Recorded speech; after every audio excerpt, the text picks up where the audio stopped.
Pop Culture Pastor.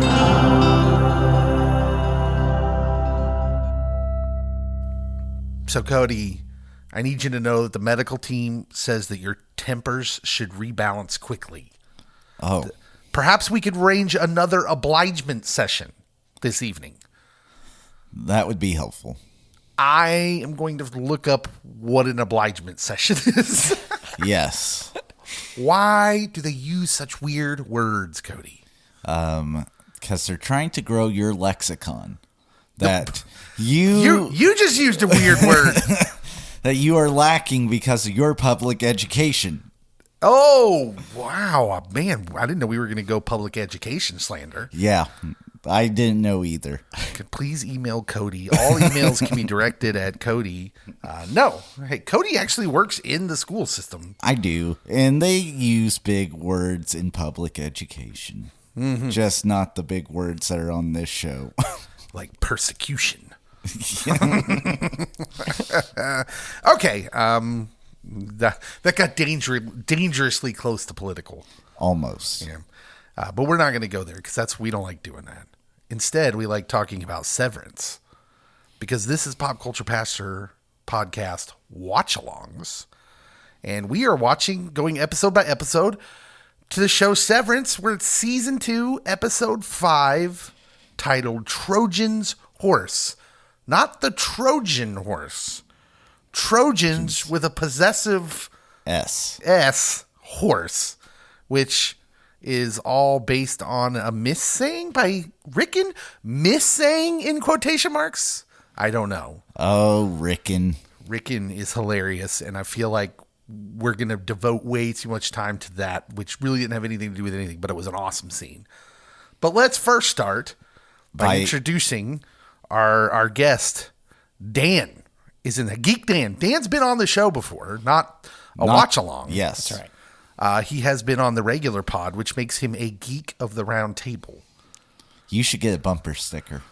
Yeah. I'm geek adjacent. You're not leaving without a bumper sticker. And if you don't stick it on your car and I don't see it around Chanute, then we're going to have beef. But Dan Carroll, welcome. Tell everyone what you do, Dan. So I'm a communications director for a nonprofit. Work on social media, websites, creating videos, things like that. And Dan loves Severance, obviously. I love Severance. Yeah. It's a great show. Why do you like this show? What is it about this show? It scratches a lot of itches for me. So it's cinematic. I love good cinematography. The lighting alone is just phenomenal. The acting is great. The writing, the music. I mean, I think they just nail it on so many different levels. Yeah, it's really cool, these kind of shows that work on like kind of a mysterious level where you have you mentioned the cinematography and the lighting where you don't feel like anything is wasted. They're trying to say something with every little piece and detail. Very intentional, yeah. And that feels very much like Lost. It feels very much like these shows that we've watched in the past where they're leaning into the mystery. They know fans are watching and theorizing, and they're leaning into that. And it's just real fun. And then we've talked about in previous episodes that this will be a great show. It'll be like a completely new show on rewatch after the whole thing's over. When you know what was happening the whole time, but then you'll catch on all these things when they do tell stories like that. You know we're going to go back and be able to catch all this stuff that they were, spreading Easter eggs. Yeah, they were spreading the breadcrumbs, and we didn't even know. So we're excited about that. Let's try and find some of these breadcrumbs before. Also, Dan, I don't know if you know this, but now that you're on, you're committed to the rest of the season. I didn't know if you knew that, but okay. Now you got to be here because everybody. All tens and tens of our listeners are going to be just expecting you to be here now. You've got to have the same perspectives. I get it. Yes. All right. This is Trojan's Horse. We start with the mysterious whistling gentleman. Oh, I love this part. Yeah. Opens with a mysterious man, white suit. He's walking with a cart in the hallways of Lumon. He is whistling to the tune of one Gordon Lightfoot's The Wreck of the Edmund Fitzgerald. Cody, have you done some studying on this? Oh, yes. Okay. I love this song, by the way. / Gordon Lightfoot's criminally underrated. Just criminally. Yeah. Do you want me to give you a short history on the Edmund Fitzgerald, or would you like to? Do you have that? I will let you do your short history, and I'll fill in any blanks if there's anything that you didn't get. Okay, so here's the deal. This song chronicles the final voyage of the Edmund Fitzgerald as it succumbed to a massive late-season storm and sank in Lake Superior with the loss of all 29 crewmen back in 1975 or 74, maybe. The song came out in 75. Gordon Lightfoot wrote this song and came out with it in 1975, the end of the year there. And if you didn't know, there's been a lot of shipwrecks in the Great Lakes.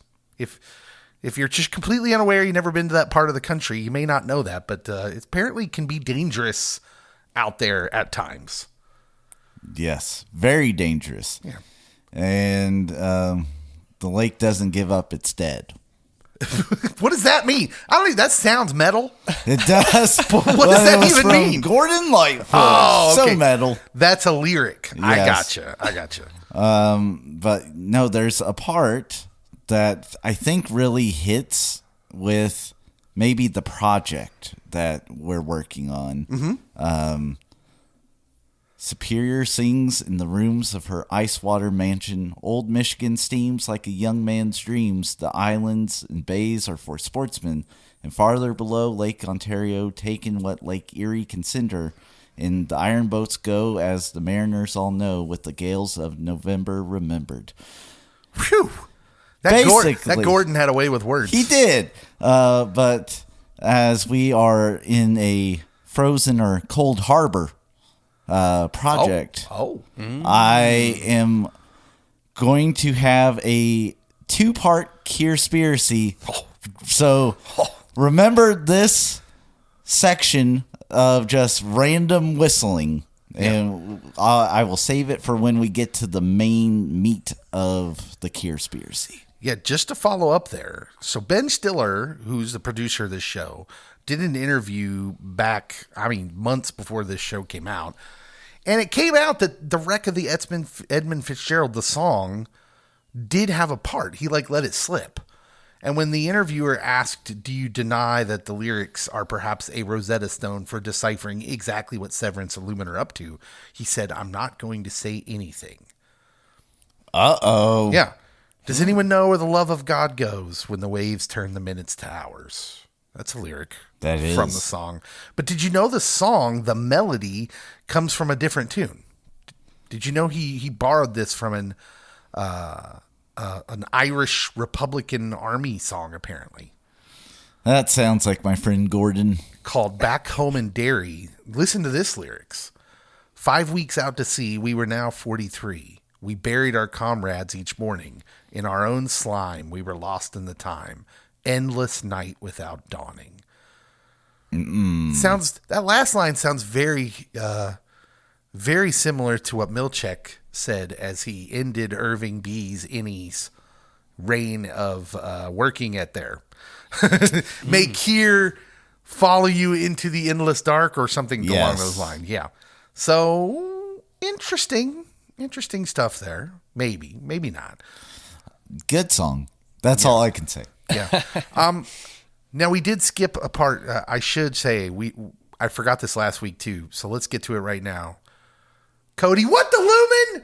What is our what the Lumon moment for this episode? The what the Lumon moment of this episode. Something that made Cody just shocked him.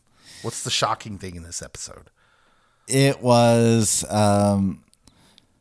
Milchek, or Milkshake, as I like to call him, asking the receptionist about her feelings on getting the recanonicalized paintings. Yeah. Natalie, who clearly has some mixed heritage.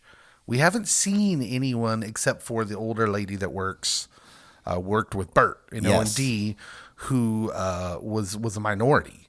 Yes. And so Natalie has that, and you can see he tries to find that common ground with her to broach the subject of, I mean, basically, if he was going to come out and say it, were you offended by the recanonicalized paintings, right? That's what he was going at. Mm-hmm.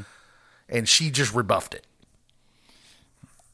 That was interesting. They're waiting on you. I don't even know what any of that means. Clearly, Milchek is torn, right? He's not totally sold out for Lumon. I thought he was. Like, Daniel, you're over there shaking your head. Like, what are you thinking when you see Milchek? His actions, what he's doing? He's definitely got some inner conflict going on. Does he come out on the side of the innies at some point? Like that would be the MDRs. I would love to see that happen. They all just kind of team up and rebel. I don't know. He definitely has a different take on things because he doesn't want to follow in Harmony Cobell's footsteps. Right. So there is some potential there for him to kind of change things up. Yeah. So the back to the man who's whistling the tune. He collects what looks like dental equipment. Yes. Like the plaque scrapers. And he moves by all these like lotions and soaps and things. And you're like, what is happening here? And he takes those to the elevator, as we're calling it, the elevator, whatever. And that's the stuff they're sending? What's happening? What is going on here, Cody? That was super weird. I mean, I think we all assumed that dentist's office were part of hell. So, for me, I kind of wondered if it had something to do with Irv. Like, oh, maybe the Severance thing can be accessed through dental procedures. But then I was like, nah, that can't be it. But I don't know why you would have dental or even surgical equipment going out. Do you think this all goes the way of Lost? Do you think they're creating so many loose ends that they're not going to be able to sufficiently tie them all together? Or do you think this all ties? Oh, this will all tie. Oh, man. Cody is confident. Confident Cody. You hear it. Very confident. So we go to Audi Mark. He's on a phone call with his sister Devin, who asks about his weekend. Mark nonchalantly explains that his innie fell off a rope during the Ortbo, which I will never not laugh at. I haven't been able to get that term out of my head all week. Ortbo. Ortbo. She asks if he's hurt. He says, no, I just got a little wet. And his casual tone sort of contrasts with the severity of what really transpired. Audi Mark seems, at least he's either seeming unconcerned or he's pretending to be unconcerned or he's not. Maybe he's just little affected. Although I think we'll see by the end of the episode, there is a discussion to be had about what the reintegration is doing to him because Devin clearly is frustrated with him. The sister she's frustrated with just about everybody, as we'll talk about her and Rickon's conversation later as well. And she's just kind of frustrated that Mark seems nonchalant. Rickon seems like he's selling out. The conversation with Rickon, we can just talk about it now. It doesn't matter if it's out of order. That is so hilarious. He's like writing his book for the innies at the behest of Natalie, and she basically points out this is the opposite of everything you said in the original book. Very much so. She mentions the sovereign boss. Oh my goodness, that was glorious. And Rickon, of course, is like, well, it's a Trojan's horse. Which I don't know if he's really just messing up that term because it's a Trojan horse. But you're working for, you would appear to be working for Troy, for the Trojans. Like this is a weird analogy to use, although it is more Greek mythology. It is. It could also hint at maybe being in a parallel universe where it was a Trojan's horse. Yeah, well, maybe. That's kind of out there. It is. But I was just trying to help my friend Rickon. So Rigabi, I think that's her name, if I am reading that right, the lady who's helping reintegrate Mark fully, she is apparently been staying in his basement, to which there's a funny little conversation between him and Mark. But do you have to stay here? I mean, you don't have to stay here. You could fix the dryer. And she's like, she can't be coming. She says, I can't be just coming and going. Mark questions, rightly, wait a minute. Am I being watched?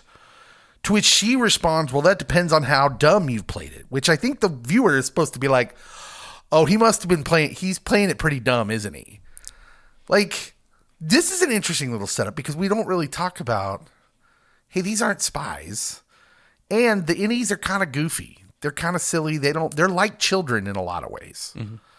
And so this is very interesting. Yes, they're probably being watched. We're getting the full scope, I think, of through these other characters of Lumon's abilities, I guess. So yeah, very interesting stuff just in this casual conversation. And Mark presses Rigabi on continuing the reintegration. She's trying to take her time. Clearly it's having an effect on him. There's several scenes in this episode where he's maybe suffering from a headache. He never says it, but he's like grabbing. At one point he's in the bathroom and he's got like the washcloth on the back of his neck. Coughing a lot. Coughing, yeah. So he's struggling. He has COVID. Back at Lumon, Helena faces pressure to return to the severed floor, but as a severed individual, not her just pretending to be severed. She's sitting there with Mr. Drummond and Natalie. She says he should hear it from me. And Mr. Drummond, this was one of the first times I laughed in the episode. We've decided to spare him knowledge of this contretemps. Which, if it wasn't on the captions, would have had no idea how to spell that. Absolutely. Would not have come close. Leah asked me, what did he just say? And I'm like, I don't know. I love that he reprimands Mr. Milchek later for using too many big words. Yeah, what was that? Using paper clips incorrectly. So they clearly use the big words with each other because we've seen Harmony Cobell use some interesting vocabulary when having a conversation with the board or whoever, or Helena. But yet they don't want Milchek to use they don't want him to use the big words with the innies. And maybe, so really what they're downgrading Milchek on is he's not playing the part well enough, apparently. And he's acting too much like they act, which is weird because it leads one to the question, who are they? They are the gifted students. Maybe. But is there something going on? We'll revisit this in a little while. Helena is absolutely not on board with being severed again and letting Helly R take over on the inside. She refers to them as animals. She says they're animals. But they're going to force her to comply. But the contempt she shows for the innies here and her resistance to return to the former role. Daniel, I'm going to ask you this because I'm curious what you think of this statement from Helena. What picture does this give us of the view of severed individuals, and what, if any, this story is trying to tell us about humanity and about their view of it? Oh, wow. That's deep. Yeah. I mean, do you feel those vibes? Yeah. I'm not entirely sure what to make of the severed, unsevered connection yet. It's kind of interesting to see the shift when they go down the elevator, and it kind of you just see it physically, but also you know it's happening mentally. So I don't know. I have no idea what to make of it. It's hard to come up with something. Yeah, no. I didn't off of what they've given so far. I know it's got to come full circle, and you're going to have this grand revelation. But the numbers and everything, what are they refining and all these things? I think all those pieces are kind of slowly coming out a little bit at a time, and they're very, very slowly and intentionally, I think, dropping hints at things. But I don't know. It's like they're younger.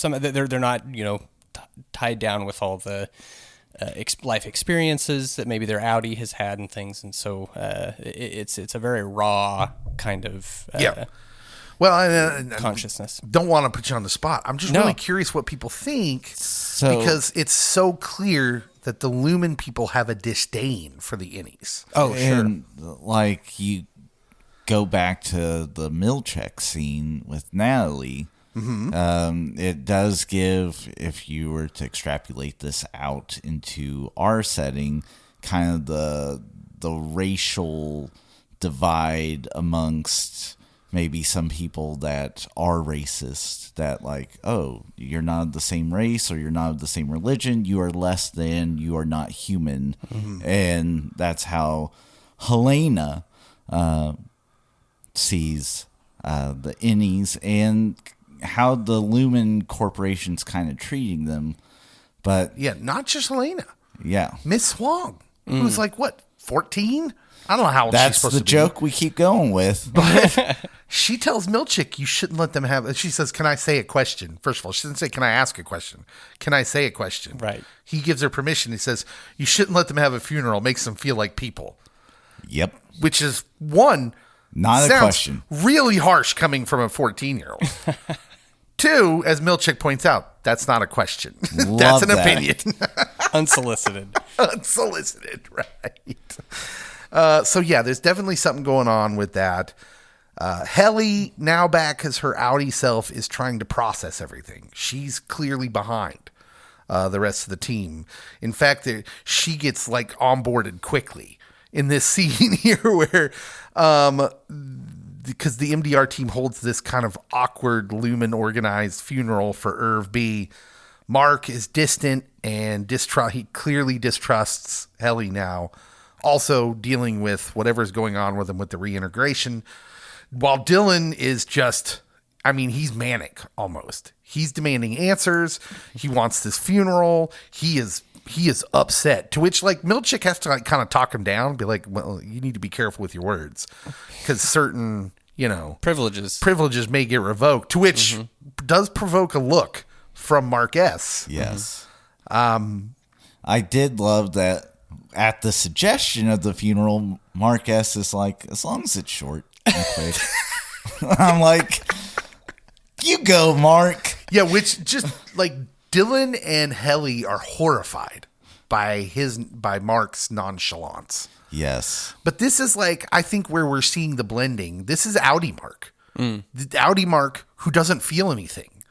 So I didn't choose to think that. You don't think so? I think that was any Mark. Any Mark is now trying to be on his best behavior because the person that he had been confiding in is the heiress to the company, and she knows everything now. Yeah. Now, forgive me. I didn't mean I think it is fully outie Mark. I think he is any Mark, but I think they're blending. I think his consciousnesses are blending now. Maybe. And so, yeah, I think that was what's going on. And that was just a little bit of outie Mark, who's in this grieving and mourning is just kind of at a place where he feels numb. So he was acting very numb at that funeral, which reminded me of outie Mark. Dylan grilling Milchek on it and saying, he's like, Irving B's dead. So Irv's dead. He's like, no, he's on an elongated cruise voyage. Which is a fib and a half. Yeah. He's like, and again, we see this.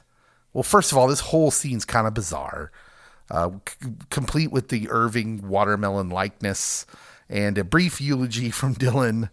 And you see the emotional weight of the loss for Dylan and even Helly. But the kind of the corporate absurdity undermines any of the real mourning. And when Dylan is kind of pressing him on this, like, no, he's dead. You killed him. He starts telling this story. Have you ever heard the story of the Gråkappan? The Gråkappan? Mark, let's assume we haven't. The Swedish king who would mingle among his people with the gray cloak, the Gråkappan. to see what their problems were. The original undercover boss. Yeah. That's a good one.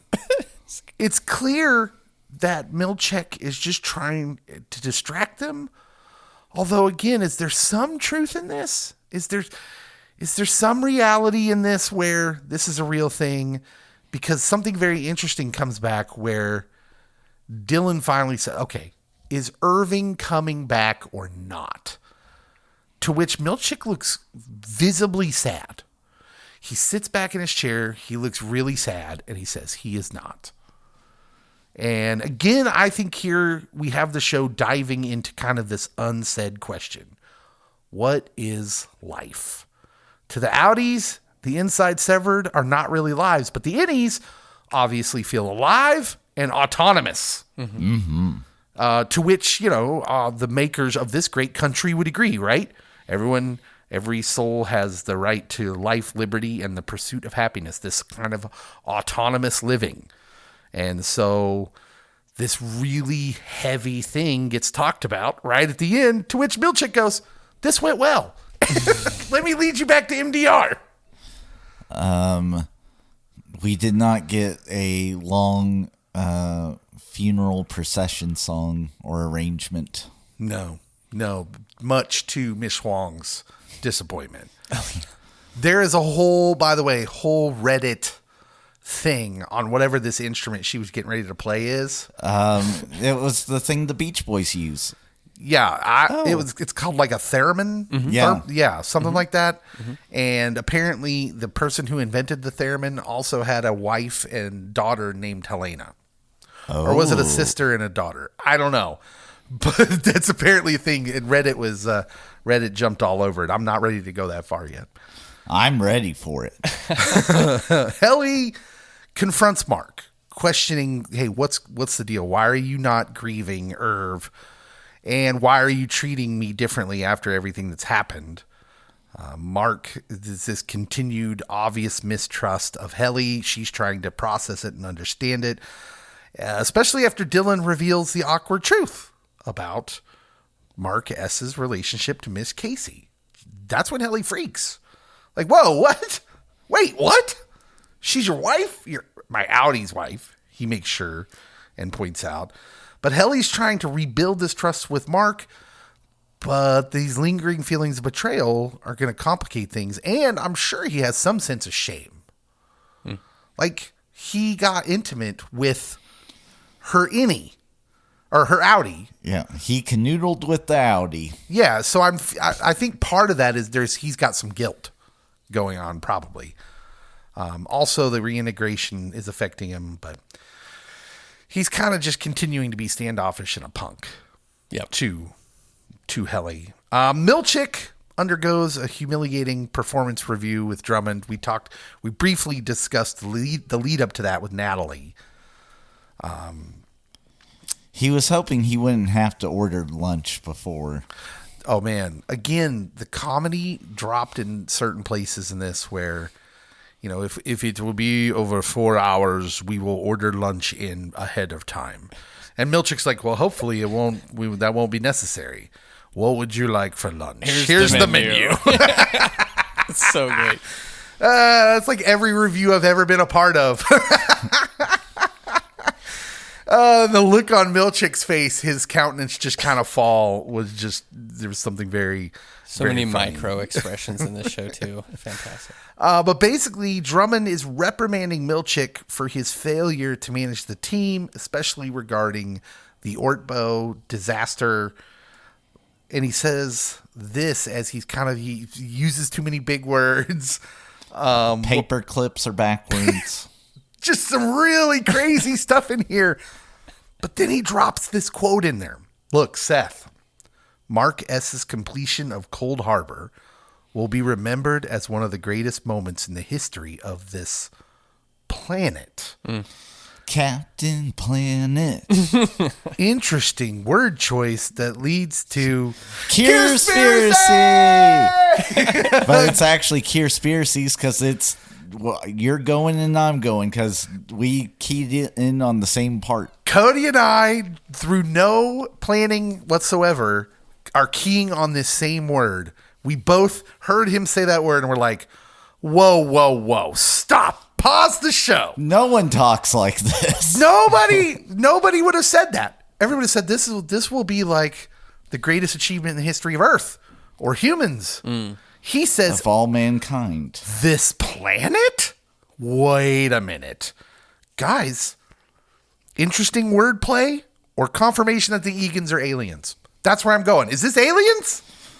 And so for me, I think what we are going to find out is yes, aliens, and maybe there was a shipwreck of like an alien craft that went down into a cold harbor, and they are needing these numbers to access the ship because they can't.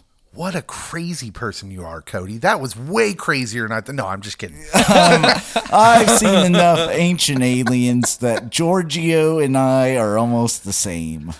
It's weird how these episodes, it seems like every episode has a new conspiracy and they really lean into it. Because there's tons of things said in just this episode. Like, look, he says, remember these severed workers' greater purpose and treat them for what they really are. Which is left unsaid. Mm-hmm. What are they? Right. Soulless machines? I mean, maybe to them, but clearly not. They have souls. They feel alive.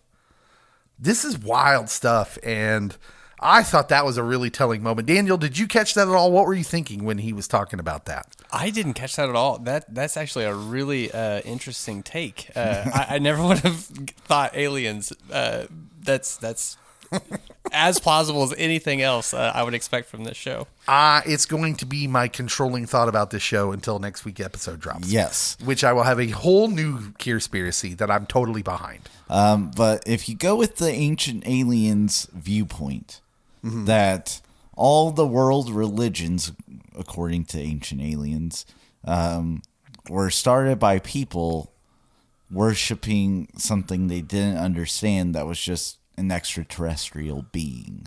Oh, okay. And so if the original Egan, if that's Kier Egan, whoever Egan, might have been fully extraterrestrial, maybe we have some people that are hybrids within the Egan family, I would presume. And then like we have this sort of pseudo religion because us humans can't really fathom extraterrestrials. So if we're fitting it in with last week's episode, Woe's Hollow, are like the aliens then responsible for the Industrial Revolution? Like all our technology? Would we just be out here farming it up? That's what Giorgio has said for years.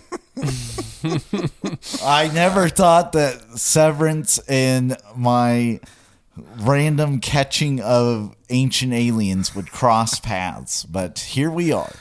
Milchick's internal conflict is when we take this whole episode together, it's pretty clear this episode that Milchick for sure has this internal conflict going on. It's getting deeper, and in a lighter, more obvious Kier-spiracy, I wonder if Milchick's going to end up on the side of the MDR team by the end of this season. If he's not going to join forces with them, but we'll see. Would love to see that. We don't even know if he's severed or not. We assume he's not. He has said he's not. Yeah, that's true. But maybe he just thinks he's not. Yes, he wouldn't know, right? Although he went out into, that is true, but maybe it was a Glasgow block, potentially, whatever that is. Irving uses a payphone. Says these interesting words. They fired me. I think they found out what my innie was up to. This is okay. There's a big Reddit theory out there. Another big theory. This is not mine, so it's not a Kier-spiracy. We did not come up with this on our own. But given that we know they made a big deal about letting us know in last season that Irving's father was in the Navy, he was a military guy. There are a lot of people that think Irving is military. and possibly might be a part of a government effort to get in to infiltrate Lumon to figure out what they're up to. This would make sense because Irving's innie being so sold out on the history and having pride in the company, that's a very militaristic thing. Like, that's what the military does. It tries to instill you with a sense of history, tradition, and unity, right? Yes. That's the whole point of the military. But he's also a smart dude, which would lead you to believe, like, that's why he comes around. He figures things out. And, it's an interesting theory. I don't know how I feel about it, but clearly something's going on. He's talking to somebody. And is this show taking place in the 80s? Are they stuck in like the northernmost parts of Canada in the 80s? But the problem is they have iPhones, bro. It's they bananas. have phones. The driver's license showed like 2020. Yeah. They're driving around in 80s Chevy Citations. Yeah. Yes. And I'm like, that car wouldn't still be running. Get out of here with that. The payphones, like, I have not seen a payphone in the wild in probably 7 years. And not just a payphone, but a booth. Yeah. A phone booth.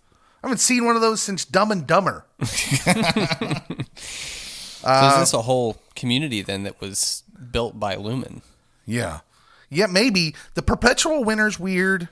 We've talked in former episodes about the kind of the hell connection they got. They mentioned Persephone a few times. There's been allusions to Greek mythology and Hades and things like that. So, of course, we've gone over that. Listen to former episodes. If you want more of that, we don't get much of that imagery, but it continues to be perpetual winter for sure. And the technology around everything is just weird and mixed. Yeah. Yes. Then he sees the car with Bert in it and says, "Hey, who are you? Why are you following me around?" It's Bert. And Bert has that same curiosity that Irving has, right? He's like, well, I have this weird thing where people that show up my house screaming, I want to know what that's about. in a perfect Christopher Walken sort of way. Call it a quirk. Yeah, I love that. Call it a quirk. So great. Oh, man. And then they have this conversation about how he's caused a little rift between Bert and his husband Fields, which that's a weird name. But Bert invites him over for dinner, for ham. I love that we're having ham. And Audi Irv, this is what also makes me think Audi Irv is working for someone. Because he's completely suspicious the whole time, even though we know there's a part of him that likes Bert. Right. That wants to be around Bert. And this is a very interesting scene. Some recaps were saying it's good closure. I'm like, no, something's happening here. I think we're definitely going to get a meal with Christopher Walken and John Turturro and whoever Fields is. Yeah, it's very interesting. But clearly, this Audi Irv, we just didn't know Audi Irv very well, and I think that's on the docket. We're going to start finding out more about Audi Irv because there is no any Irv anymore. He's gone. Gone, but not forgotten. Dylan dropping F-bombs left and right. Dylan's got a potty mouth. Yes. The last episode, there was this very weird thing that Irv said before he was banished to his elongated cruise voyage. And it was something that we saw on a poster inside Lumon in the first episode, I think, that said, "Hang in there." And the way he said it was very strange. And we get the payoff immediately in this episode as Dylan sees the poster after everyone's left. It clicks in his mind. He reaches on the back of it and he finds a sketch of the elevator that goes down with the shipments. And on the back, the directions on which ways. It was like it immediately reminded me of old Zelda, where you had to like go left, you go left, right, left, left. You know, like it was just these super long directions to navigate the hallways of Lumon on how to get there, which sets up a little Dylan field trip that I see coming. I'm here for it. Also, I love that the poster's just right across from the watermelon head. Yeah, he's looking right at it, isn't he? Yeah, it was all a little weird. The episode ends with Mark clearly, struggling with his reintegration. He's again pushing, what's her name? Ragabi, or I think that's her name, to continue the reintegration. And we hear the noise, and he starts to see visions. And all of a sudden he's in the hallway at Lumon, and he's hearing Miss Casey's voice, his wife's voice, who he knows, but she's talking to Mark. It's from season 1, where he's like, your Audi likes 2 scoops of ice cream, but they must be the same flavor. Like part of the encouragement thing sessions. I love those. That's when I learned that Audi Mark and me are an awful lot alike. Except I like more than 2 scoops of ice cream. Depends on how big the scoops are, I guess. But Yeah. But this is a pivotal moment on Mark's reintegration and in his story this season, as his inner and outer worlds are colliding, and the episode ends with her saying, "Your Audi whip," and then that's it. And we're left with Mark overcome with emotions. He's got the tears, and that's the end of the episode. What'd you guys make of that? Oh, I need Miss Casey back. She's got to come back around, right? At some point, they find her, because they can't be done with her. We're gonna get more with Miss Casey. Oh, I hope so. Yeah, for any and Audi Mark's sake. Absolutely. But yeah, it's clearly an unanswered question. The show kind of leaves us with this cliffhanger. Audi Mark, this is the first time Audi Mark. So if I'm interpreting this scene right, it's Audi Mark seeing something that any Mark saw. So this would be the definitive proof for Audi Mark that somewhere, some way, and in some fashion, his wife is still alive. Right. This is the first time he's seen that personally. Do you think I'm deducing that right? Absolutely. Yes. Okay. It gets so complicated. Although, so during this moment, I went back to early on in the episode, because they're talking about Helena and her severed self, and they make it sound like there's more than one severed for Helena. Ooh, okay. And so, I wonder if she has access to technology that can alter the way her face looks, or the way that Mark perceives her face. And when he's actually meeting with Miss Casey, it's actually Helena. That would be diabolical. Oh my gosh, that would be diabolical. The tools at the beginning, the surgical tools. Yes. Oh man, that would be. I don't want that to be true. That sounds awful. All right, Daniel. This is something we do every episode. Who's the winner of the episode? Winner of the episode. You can interpret that any way you want. Okay, I'm going to say Mr. Milchick for handling his poor reviews so well. Yeah. We've seen the Mr. Milchick as a temper, too. He keeps it together, doesn't he? Well, until he catches Mark in the elevator. Right. Cody, who do you have for the winner of the episode? Oh, it was almost Gordon, because we were whistling his music. For me, I think the winner has to be Audi Irv or Irving. Okay, yeah, it's interesting because there's not a lot of forwarded movement with these characters in this episode, as far as something you can kind of cling on to and say, oh, that was a win for them. Maybe Helly. Maybe any Helly. She's back. She's going to be back because the Lumon's kind of demanding it, saying, no, Helena, you cannot just pretend that was not good enough. So Helly, you are not a good actress. Helly, at least for a little while, is getting some autonomy again, and she's going to be around. So maybe there. Daniel, who would be the loser of the episode? Who has it rough this episode? We can come back to you if you want to think about it for a minute. I think Devin. Yeah. Well, she's in a tough spot. And I've seen somewhere too that she's like kind of one of the only ones that's like handling the grief on her own. Like like Mark, he's dealing with the severed stuff, so he kind of has his way of handling it.